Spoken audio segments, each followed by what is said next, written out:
Oats energy bar বানাতে আমি এখানে নিয়েছি আমন্ড বাদাম, কাজু বাদাম, পিনাট নিয়েছি, black raisins, yellow raisins, pumpkin seed, cranberry, খেজুর নিয়েছি, রোলড ওটস। প্রথমেই আমি ওটসকে ড্রাই রোস্ট করে নিয়েছি, তারপরে একে একে সমস্ত উপকরণকে ড্রাই রোস্ট করে নিয়েছি, নিয়ে আমি আলাদা পাত্রে সরিয়ে রেখেছি। কড়াইয়ে দিয়ে দিয়েছি হাফ টিস্পুন মতো অর্গানিক A2 কাউ ঘি। তারপরে অ্যাড করে দিয়েছি খেজুর, খেজুরের বীজ আমি বের করে দিয়েছি। খেজুর মেল্ট হয়ে গেলে উপকরণগুলো আবার অ্যাড করে দিলাম খেজুরের সাথে, আর ভালোভাবে সমস্ত উপকরণকে মিশিয়ে নিলাম। গরম অবস্থাতেই স্প্যাচুলার সাহায্যে আমি প্রেস করে দিয়েছি এবং ছুরির সাহায্যে কেটে নিয়েছি। ব্যাস তৈরি হয়ে গেল healthy tasty oats energy bar.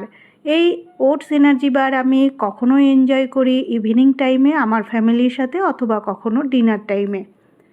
এইভাবে আপনিও তৈরি করে নেবেন এবং এনজয় করবেন আপনার ফ্যামিলির সাথে, একটা বা দুটো। আপনি আপনার পছন্দের নাট, সিড, ড্রাই ফ্রুটসও অ্যাড করতে পারবেন। আমার এই রেসিপি আপনার কেমন লেগেছে কমেন্টে জানিয়ে যাবেন, লাইক দেবেন আর শেয়ার করে দেবেন আপনার সমস্ত বন্ধুদের সাথে।